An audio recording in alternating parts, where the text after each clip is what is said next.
നമസ്കാരം, പുതിയൊരു വീഡിയോയിലേക്ക് ഏവർക്കും സ്വാഗതം. വെറും 5 രൂപയുടെ ഒരു നാണയം കൊണ്ട് നമുക്ക് സമ്പന്നനാകാൻ സാധിക്കുമോ? ലക്ഷ്മി കടാക്ഷവും അതിലൂടെ വൻ സാമ്പത്തിക നേട്ടവും ധനവർദ്ധനവും നേടുവാൻ കഴിയുമോ? സാധിക്കില്ല എന്ന് പറയാൻ വരട്ടെ. ഇതിനോടകം അനവധി പേർക്ക് സാമ്പത്തികമായ അഭിവൃദ്ധിയും തൊഴിൽ ഉയർച്ചയും കടത്തിൽ നിന്ന് പരിപൂർണ മുക്തിയും വൻ സാമ്പത്തിക വർധനവും ഭാഗ്യാനുഭവങ്ങളും സിദ്ധിച്ച ഒരു താന്ത്രിക പരിഹാരത്തെയാണ് ഇന്നത്തെ വീഡിയോയിലൂടെ നമ്മൾ മനസ്സിലാക്കാൻ പോകുന്നത്. കടുകും നാണയവും ഉപയോഗിച്ചുകൊണ്ടുള്ള ഈ കർമ്മം അനുഷ്ഠിക്കുന്നതിലൂടെ സാമ്പത്തികമായ ഒരു മുന്നേറ്റം, സാമ്പത്തികമായ ഒരു വർധനവ് നമുക്ക് കൈവരിക്കുവാൻ സാധിക്കുന്നതാണ്.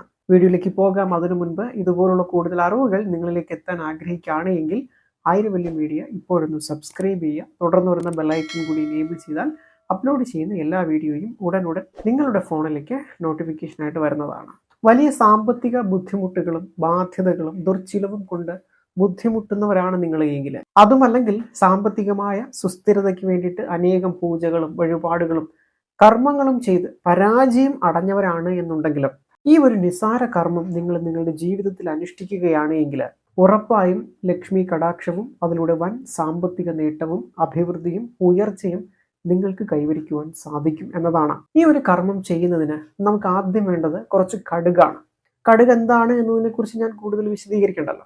നമ്മുടെ ഗൃഹങ്ങളിൽ കറികളിൽ രുചിക്കായിട്ട് ഉപയോഗിക്കുന്ന അതേ കടുക് തന്നെയാണ് നമുക്ക് ഈ ഒരു കർമ്മം ചെയ്യുന്നതിനും ആവശ്യമായിട്ടുള്ളത്. എന്നാൽ നമ്മുടെ ഗൃഹത്തിൽ പാചകം ചെയ്യുന്നതിന് വേണ്ടിയിട്ട് അല്ലെങ്കിൽ പാചക ആവശ്യത്തിനായിട്ട് വാങ്ങി വെച്ചിരിക്കുന്ന കടുക് എടുത്ത് നമ്മൾ ഈ ഒരു കർമ്മം ചെയ്യരുത്. ഒരു 100 ഗ്രാം കടുക് ഈ ഒരു കർമ്മം അനുഷ്ഠിക്കുന്നതിന് വേണ്ടിയിട്ട് കടയിൽ നിന്ന് വളരെ ഫ്രഷ് ആയിട്ട് നമ്മൾ മേടിക്കുക. ഈ ഒരു കർമ്മത്തെ അനുഷ്ഠിക്കുന്നതിന് രണ്ടാമതായിട്ട് നമുക്ക് വേണ്ടത് ഒരു പെട്ടിയാണ്, അല്ലെങ്കിൽ ഒരു ബോക്സ് ആണ്. ഫാൻസി ഷോപ്പുകളിലൊക്കെ തിരക്കി കഴിഞ്ഞാൽ നിങ്ങൾക്ക് ചെറിയ ഒരു പ്ലാസ്റ്റിക്കിന്റെ ബോക്സ് മേടിക്കാൻ കിട്ടും. 20-30 രൂപയൊക്കെ കൊടുക്കുമ്പോൾ നിങ്ങൾക്ക് ആപ്റ്റ് ആയിട്ടുള്ള ഉചിതമായിട്ടുള്ള ഒരു ബോക്സ് തന്നെ മേടിക്കാൻ കിട്ടും. ഇനി നിങ്ങളുടെ ഗൃഹത്തിൽ നോൺ വെജ് ഭക്ഷണം ഉപയോഗിക്കാതെ അല്ലെങ്കിൽ കോരി വെക്കാതെയൊക്കെ ഉള്ള അടച്ചുറപ്പുള്ള പാത്രം ഉണ്ട് എങ്കിൽ ആ പാത്രത്തിലും നമുക്ക് ഈ ഒരു കർമ്മം അനുഷ്ഠിക്കാം. മൂന്നാമതായിട്ട് നമുക്ക് വേണ്ടത് 5 രൂപയുടെ കുറച്ച് കോയിനുകളാണ്. ഇനി നിങ്ങൾ വിദേശത്താണ് എങ്കിൽ ആ രാജ്യത്തുള്ള നാണയമാണ് നിങ്ങൾ എടുക്കേണ്ടത്. അവിടെ പ്രചാരത്തിലുള്ള ഏതെങ്കിലും മൂല്യത്തിലുള്ള ഒരു നാണയം നിങ്ങൾക്ക് ഇതിനായിട്ട് തിരഞ്ഞെടുക്കാം. ഇനി നാലാമതായിട്ട് വേണ്ടത് ഏറ്റവും പരമപ്രധാനമായിട്ട് വേണ്ട ഒന്നാണ്, ഈ കർമ്മത്തിന്മേലൊരു വിശ്വാസം നമുക്കുണ്ടാകണം. വിശ്വാസമില്ലാതെ ഏതൊരു കർമ്മം ചെയ്തിട്ടും യാതൊരു കാര്യവുമില്ല. ഇതിനോടകം വിശ്വാസത്തോടു കൂടി ഈ ഒരു കർമ്മത്തെ അനുഷ്ഠിച്ച നിരവധി പേർക്ക്, ലക്ഷത്തോളം പേർക്ക് ഈ കർമ്മത്തിൽ നിന്ന് പോസിറ്റീവായിട്ടുള്ള റിസൾട്ട് ലഭിക്കുകയുണ്ടായി. സാമ്പത്തികമായ അഭിവൃദ്ധിയും മുന്നേറ്റവും കൈവരിക്കുവാൻ സാധിച്ചിട്ടുമുണ്ട്. അതുകൊണ്ട് ഈ കർമ്മത്തിന്റെ വിശ്വാസ്യതയിൽ യാതൊരു സംശയവും സന്ദേഹവും വേണ്ട. നമ്മൾ ഈ ഒരു കർമ്മം ചെയ്യുന്നതിനായിട്ട് എടുത്തിട്ടുള്ള ഈ ഒരു പാത്രത്തിലേക്ക് നമ്മൾ കടയിൽ നിന്ന് മേടിച്ചിട്ടുള്ള ഉദ്ദേശം 100 ഗ്രാം കടുക് നമ്മൾ പൊട്ടിച്ചതിലേക്ക് ഇടുക. ഇനി മുന്നേ നമ്മൾ എടുത്തു വെച്ചിട്ടുള്ള ഈ 5 രൂപയുടെ കോയിൻ ഉണ്ടല്ലോ, അത് ചൊവ്വ വെള്ളി ദിവസങ്ങളിൽ ഈ ഒരു കടുകിലേക്ക് നമ്മൾ നിക്ഷേപിക്കണം. നമ്മളിങ്ങനെ നിക്ഷേപിക്കുന്ന 5 രൂപ കോയിനുകൾ പൂർണ്ണമായി മൂടുന്നതിന് വേണ്ടുന്ന അത്ര ക്വാണ്ടിറ്റിയിൽ കടുക് ഉണ്ട് എന്ന് നമ്മൾ ഉറപ്പുവരുത്തണം. അതുകൊണ്ട് പാത്രം അറിഞ്ഞ് അളവിൽ കടുക് എടുക്കുക. ഞാൻ 100 ഗ്രാം എന്നുള്ളത് ഒരു ഉദ്ദേശം പറഞ്ഞതാണ്. ചെറിയ പാത്രമാണ് നമ്മൾ എടുക്കുന്നത് എങ്കിൽ അതിൽ കുറച്ച് മതി. ഇനി കുറച്ച് വലിയ പാത്രമാണ് നമ്മൾ എടുക്കുന്നതെന്നുണ്ടെങ്കിൽ അതിനനുസരിച്ചുള്ള കടുക് എടുക്കുക. ഇനി 5 രൂപ കടുകിലേക്ക് നിക്ഷേപിക്കാൻ പറഞ്ഞു. ഇത് വെറുതെ നിക്ഷേപിച്ചാൽ പോരാ, അതിന് ചില ചിട്ടവട്ടങ്ങൾ നമ്മൾ പാലിക്കേണ്ടതുണ്ട്. ആഴ്ചകളിൽ ലക്ഷ്മി സാന്നിധ്യം ഭൂമിയിൽ ഏറ്റവും കൂടുതൽ അനുഭവപ്പെടുന്ന 2 ദിവസങ്ങളുണ്ട്. അതിലൊന്ന് ചൊവ്വാഴ്ചയും മറ്റൊന്ന് വെള്ളിയാഴ്ചയും. അതുകൊണ്ട് തന്നെ ചൊവ്വ വെള്ളി ദിവസങ്ങളിലാണ് നമ്മുടെ കൈവശമുള്ള ഈ കോയിനുകൾ ഒന്നൊന്നായിട്ട് നമ്മൾ ഈ പാത്രത്തിലേക്ക് അല്ലെങ്കിൽ ആ ഒരു കടുകിലേക്ക് ആഴ്ത്തി വെക്കേണ്ടത്. ഇനി ഇതിനൊരു സമയക്രമം കൂടിയുണ്ട് കേട്ടോ. ആദ്യമായിട്ട് നമ്മൾ ഈ ഒരു കർമ്മം ചെയ്യുന്ന സന്ദർഭത്തിൽ ചൊവ്വാഴ്ചയും വെള്ളിയാഴ്ചയും നമുക്ക് ഈ ഒരു കർമ്മം ചെയ്തു തുടങ്ങാം. പുലർച്ചെ ഒരു 6-നും 7-നും ഇടയിലുള്ള സമയം ഈ ഒരു ബോക്സ് തുറന്ന് കടുകിലേക്ക് നമുക്ക് ഒരു 5 രൂപയുടെ അല്ലെങ്കിൽ നിങ്ങൾ എടുത്തിട്ടുള്ള കോയിൻ ഒരെണ്ണം നിങ്ങൾക്ക് ആഴ്ത്തി വെക്കാം. ഇനിയിപ്പോൾ ചൊവ്വാഴ്ചയോ വെള്ളിയാഴ്ചയോ പുലർച്ചെ നമ്മൾ ഈ പറഞ്ഞ 6-നും 7-നും ഇടയ്ക്ക് ഈ ഒരു കർമ്മം അനുഷ്ഠിക്കാൻ നിങ്ങൾക്ക് സാധിച്ചില്ല എങ്കിൽ, അതുമല്ലെങ്കിൽ മറ്റെന്തെങ്കിലും ബുദ്ധിമുട്ടുകൊണ്ട് അന്നേ ദിവസം പ്രഭാതത്തിൽ 6-നും 7-നും ഇടയിലുള്ള സമയം ചെയ്യുവാൻ സാധിച്ചില്ല എങ്കിൽ വൈകുന്നേരം, അതായത് രാത്രി 8-നും 9-നും ഇടയിലുള്ള സമയത്ത് നിങ്ങൾക്ക് പ്രാർത്ഥനയോട് കൂടിയിട്ട് ലക്ഷ്മി സ്മരണയോട് കൂടിയിട്ട് ഒരു നാണയം, അതായത് 5 രൂപയുടെ നാണയം, അല്ലെങ്കിൽ നിങ്ങൾ പുറം രാജ്യങ്ങളിലാണ് എങ്കിൽ അവിടെ പ്രചാരത്തിലുള്ള മൂല്യമുള്ളൊരു നാണയം പ്രാർത്ഥനയോട് കൂടിയിട്ട് അതിൻ്റെ വർധനവിന് വേണ്ടിയിട്ട് പ്രാർത്ഥിച്ചുകൊണ്ട് ഈ കടുകിലേക്ക് നിക്ഷേപിക്കാവുന്നതാണ്. അപ്പോൾ ഇതാണ് ഈ ഒരു കർമ്മത്തിന്റെ സമയക്രമം. ഈ സമയക്രമത്തിൽ നിന്ന് നമ്മൾ ഒരിക്കലും വിട്ടുപോകരുത്. മറന്നു പോകാതിരിക്കുന്നതിന് വേണ്ടിയിട്ട് നമ്മുടെ ഫോണിൽ അലാറമോ അല്ലെങ്കിൽ നമ്മുടെ ഗൃഹത്തിൻ്റെ ഭിത്തിയിലോ മറ്റോ എവിടെയെങ്കിലും ഈ ദിവസങ്ങൾ മറന്നു പോകാതെ നമ്മൾ ഒന്ന് രേഖപ്പെടുത്തുക, എഴുതിയിട്ടേക്കുക. ഇത് കൃത്യം 1 മാസം നമ്മൾ നിർബന്ധമായും മുടക്കം കൂടാതെ ചെയ്തു വരണം. ഇനി എങ്ങാനും മുടങ്ങിപ്പോയാൽ എന്തെങ്കിലും ദോഷമുണ്ടോ? ദോഷം എന്ന് പറയുന്ന സംഭവമേ ഇല്ല. പക്ഷെ മുടങ്ങിപ്പോയാൽ നമുക്ക് വേണ്ടത്ര ഫലം ലഭിക്കില്ല എന്നത് മാത്രമാണ്. അപ്പൊ ഇത് 1 മാസം ചെയ്യണമെന്ന് പറഞ്ഞല്ലോ, അതെങ്ങനെയാണ് എന്ന് ചോദിച്ചാൽ 1 മാസത്തിന്റെ ആദ്യത്തെ ചൊവ്വാഴ്ച നമ്മൾ ഈ ഒരു കർമ്മം ചെയ്യാൻ ആരംഭിച്ചു. അങ്ങനെയെങ്കിൽ തുടർന്ന് വരുന്ന അതേ ആഴ്ചയിലെ വെള്ളിയാഴ്ച ദിവസവും നമ്മൾ 2ാമത്തെ നാണയം ഈ ഒരു കടുകിലേക്ക് നിക്ഷേപിക്കുക. ഇങ്ങനെ ആ മാസത്തിലെ 4 ആഴ്ചകളിൽ ചൊവ്വ വെള്ളി എന്നിങ്ങനെ ആവർത്തിച്ച് നാണയം നമ്മൾ ഈ ഒരു കടുകിലേക്ക് നിക്ഷേപിക്കണം. ഇങ്ങനെ 4 ആഴ്ചയിൽ ഈ 2 കോയിൻ വീതം കടുകിലേക്ക് നിക്ഷേപിക്കുമ്പോൾ ആ ഒരു മാസ അവസാനം 8 കോയിനുകൾ ആ ഒരു ബോക്സിൽ അവശേഷിക്കും. അപ്പോൾ 5 രൂപയുടെ 8 കോയിനുകൾ നമുക്ക് ആവശ്യമാണ്. ഈ കോയിനുകൾ നമുക്ക് അന്നന്ന് എങ്ങനെയെങ്കിലും സംഘടിപ്പിക്കുകയോ അതുമല്ല എങ്കിൽ 8 കോയിനുകളും മുന്നേ തയ്യാറാക്കിയതിനു ശേഷം ഈ ഒരു കർമ്മം ചെയ്യാൻ ആരംഭിക്കുകയോ ചെയ്യാം. ഒരു കാര്യം മറന്നു പോകരുത്, ചൊവ്വ വെള്ളി ദിവസങ്ങളിൽ ഒരിക്കലും ഇത് മുടക്കം വരാൻ നമ്മൾ അനുവദിക്കരുത്. ഒരു കാരണവശാലും ഈ ഒരു കർമ്മം നമ്മൾ മുടക്കുകയും വരുത്. അങ്ങനെ മുടങ്ങിപ്പോയാൽ നമുക്ക് വേണ്ടത്ര ഗുണം ലഭിക്കില്ല. അശുദ്ധിയൊന്നും ഈ ഒരു കർമ്മത്തിന് യാതൊരു പ്രശ്നവുമല്ല. അതുകൊണ്ട് തന്നെ ഇത് മറ്റേ രീതിയിൽ മുടങ്ങിപ്പോകുമെന്ന ഭയവും വേണ്ട. ഇനി എങ്ങാനും ഒരാഴ്ച മുടങ്ങിപ്പോയാൽ നമ്മൾ ഈ ഒരു കർമ്മം 1 എന്ന് പറഞ്ഞ് ആരംഭിക്കുക. അപ്പോൾ നമ്മൾ ഈ 5 രൂപയുടെ കോയിനാണ് 1 മാസം ഈ ഒരു കടുകിൽ നിക്ഷേപിക്കുന്നത് എന്നുണ്ടെങ്കിൽ 8 നാണയങ്ങൾ ഏകദേശം 40 രൂപ വരും അല്ലേ? ഈ 40 രൂപ ഒരിക്കലും നമ്മുടെ ആവശ്യങ്ങൾക്ക് വേണ്ടിയിട്ട് നമ്മൾ ഉപയോഗിക്കരുത്. അത് ചില പ്രത്യേക ആവശ്യങ്ങൾക്ക് വേണ്ടിയിട്ട് നമ്മൾ വിനിയോഗിക്കുക. അപ്പോൾ നമ്മൾ ഇങ്ങനെ ആഴ്ചയിൽ ഈ 2 ദിവസം വീതം നിക്ഷേപിച്ചു വന്നപ്പോൾ അവസാനമായി നിക്ഷേപിച്ചത് ചൊവ്വാഴ്ചയാണ് എന്നിരിക്കട്ടെ. അങ്ങനെയെങ്കിൽ തുടർന്ന് വരുന്ന വെള്ളിയാഴ്ച ബോക്സ് തുറന്ന് ഈ നാണയം നമുക്ക് കളക്ട് ചെയ്യാവുന്നതാണ്. ഇനി അതല്ല, നമ്മളിങ്ങനെ നാണയം 1 മാസം തുടർച്ചയായിട്ട് ആഴ്ചയിൽ 2 വീതം ഇങ്ങനെ നിക്ഷേപിച്ചു വന്നപ്പോൾ വെള്ളിയാഴ്ചയാണ് അവസാനത്തെ നാണയം നിക്ഷേപിച്ചത് എങ്കിൽ തുടർന്ന് വരുന്ന ചൊവ്വാഴ്ച ബോക്സ് തുറന്ന് നിങ്ങൾക്ക് ഈ 8 നാണയവും പുറത്തെടുക്കാവുന്നതാണ്. നാണയം പുറത്തെടുക്കുമ്പോൾ വെള്ളിയാഴ്ചയും ചൊവ്വാഴ്ചയും രാഹുകാലം ഇല്ലാത്ത സമയം നോക്കി നമ്മൾ എടുക്കുക. രാഹുകാലം പൊതുവിൽ യാത്രയ്ക്ക് മാത്രമാണ് നമ്മൾ പരിഗണിക്കുന്നത് എന്നിരിക്കില്ല. ഈ ഒരു നാണയം എടുക്കുമ്പോഴും നമ്മൾ രാഹുകാലം ഒന്ന് നോക്കുന്നത് നന്നായിരിക്കും. ചൊവ്വാഴ്ച ഉച്ചയ്ക്ക് 3 മണി മുതൽ 4:30 മണി വരെയുള്ള 1.5 മണിക്കൂർ സമയമാണ് രാഹുകാലം. ഈ ഒരു സമയം ഒഴിവാക്കുക. വെള്ളിയാഴ്ച ആകട്ടെ രാവിലെ 10:30 മുതൽ ഉച്ച 12 മണി വരെയുള്ള സമയമാണ് രാഹുകാലം. ഈ സമയങ്ങൾ നമ്മൾ ഒഴിവാക്കുക.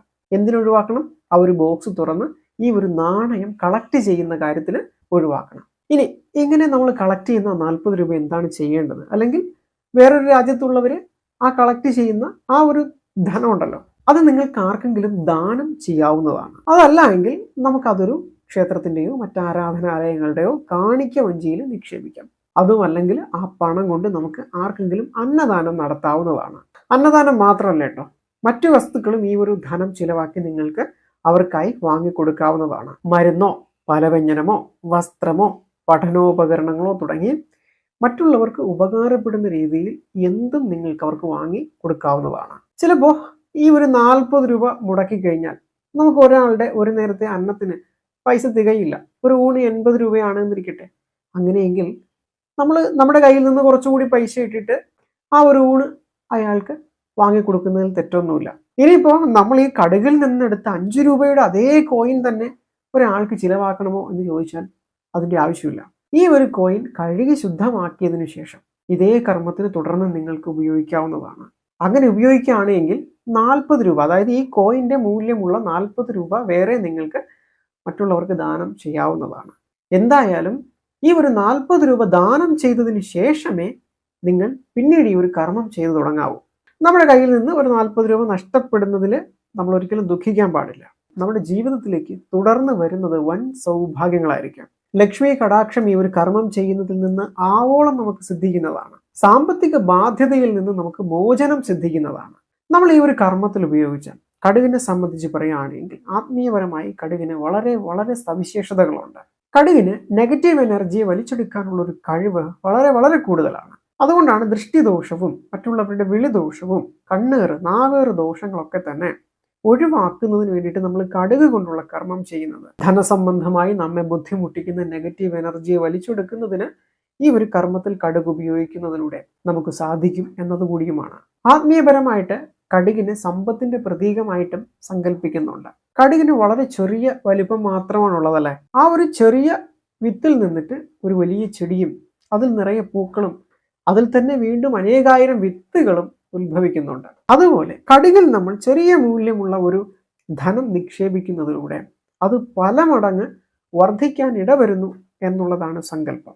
ഈ ഒരു കർമ്മം ചെയ്ത് കുറച്ച് ദിവസങ്ങൾ കടക്കുന്നതോട് കൂടിയിട്ട് സാമ്പത്തികമായിട്ട് നമുക്ക് കൈവരുന്ന ആ ഒരു വൻ വർധനവിനെ നമുക്ക് തന്നെ സ്വയം തിരിച്ചറിയുവാൻ സാധിക്കുന്നതാണ്. അതുവരെ ഏർപ്പെട്ടിരുന്ന സാമ്പത്തിക ബാധ്യതകൾ, സാമ്പത്തിക ബുദ്ധിമുട്ടുകൾ പൊടുന്നനെ അവസാനിക്കുന്നതായി, അതിനൊരു പരിഹാരം കൈവരുന്നതായി നമുക്കറിയുവാൻ സാധിക്കും. ഒന്നൊന്നായിട്ട് വരുമാന സ്രോതസ്സുകൾ നമുക്ക് തുറന്നു കിട്ടും. പുതിയ തൊഴിൽ അവസരങ്ങൾ നമ്മെ തേടിയെത്തും. തൊഴിലുമായി ബന്ധപ്പെട്ട് നിലനിന്നിരുന്ന തടസ്സങ്ങൾ അവസാനിക്കും. പല പല ഇടങ്ങളിൽ ബ്ലോക്കായി കിടന്ന പണം അല്ലെങ്കിൽ ധനം നമ്മെ തേടി വരുന്നതാണ്. അതുപോലെ ദുർച്ചിലവുകൾ, അനാവധി ചിലവുകൾ, മരുന്നു ചിലവുകൾ ഒക്കെ തന്നെ അവസാനിക്കുന്നതാണ്. നമ്മൾ ഇങ്ങനെ ഈ ഒരു കർമ്മം ചെയ്യുന്ന ആ ഒരു ബോക്സ് നമുക്ക് അടുക്കളയിലോ പൂജാമുറിയിലോ സൂക്ഷിക്കാവുന്നതാണ്. സ്ത്രീകളായിരിക്കുന്ന പക്ഷം അശുദ്ധി കാലയളവിൽ ഈ ഒരു കർമ്മം ചെയ്യുന്നതിൽ യാതൊരു തെറ്റുമില്ല. കാരണം ഈ ഒരു കർമ്മത്തിൽ പൂജയോ മറ്റു വഴിപാടുകളോ ഒന്നും തന്നെ ഇല്ല.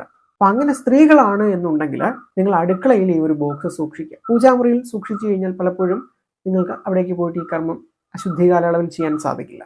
എന്നിരിക്കലും ഈ ഒരു കർമ്മം ചെയ്തു തുടങ്ങുമ്പോൾ സ്ത്രീകളായിരിക്കുന്ന പക്ഷം ശരീരശുദ്ധി നിർബന്ധമാണ്.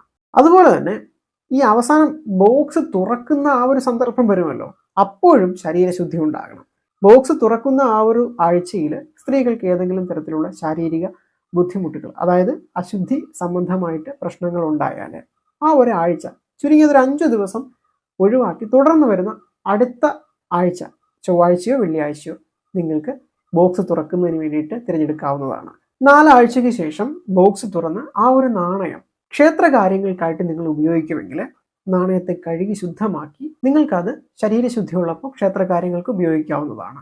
അപ്പോൾ ആകെ കൂടി ഈ ഒരു കർമ്മം ചെയ്യുന്നതിന് നമുക്ക് ആവശ്യമായിട്ടുള്ളത് കുറച്ച് കടുകുമണിയും 5 രൂപയുടെ 8 നാണയങ്ങളുമാണ്. എന്തായാലും ഈ ഒരു കർമ്മം ചെയ്താൽ തീർച്ചയായിട്ടും വലിയ അളവിൽ സൗഭാഗ്യം ഉറപ്പാണ്. ഈ ഒരു കർമ്മം ചെയ്തു തുടങ്ങുന്ന കാലയളവ് മുതൽ നിങ്ങളുടെ ജീവിതത്തിൽ സാമ്പത്തികമായി വൻ വർധനവ് ഉണ്ടാകുകയാണ്. അത്തരത്തിൽ ഒരു തോന്നൽ നിങ്ങൾക്ക് ഉണ്ടാകുകയാണ്, അല്ലെങ്കിൽ നിങ്ങളുടെ ജീവിതത്തിൽ നിങ്ങൾക്ക് തിരിച്ചറിയാൻ സാധിക്കുകയാണ് ഈ ഒരു കർമ്മം ചെയ്തതിന് ശേഷം എനിക്ക് സാമ്പത്തികമായിട്ട് വലിയ ഉയർച്ചയും ഉന്നതിയും ഉണ്ടായി എന്ന് നിങ്ങൾക്ക് തോന്നുകയാണെങ്കിൽ ഒരിക്കലും ഈ ഒരു കർമ്മം നിങ്ങൾ മുടക്കാതിരിക്കുക. അത് വൻ സാമ്പത്തിക വർധനവിലേക്ക് നിങ്ങളെ കൊണ്ടുചെന്നെത്തിക്കുക. നാണയം ഇങ്ങനെ മാറ്റിക്കൊണ്ട് കടുകും ആ ഒരു ബോക്സും നമുക്ക് തുടർന്ന് അടുത്ത കർമ്മത്തിലേക്കായിട്ട് ഉപയോഗിക്കാം. പത്രത്തിൽ ഏകദേശം 3 മാസം വരെ നമുക്ക് ഇതേ കടുക് ഈ ഒരു കർമ്മത്തിനായിട്ട് ഉപയോഗിക്കാം.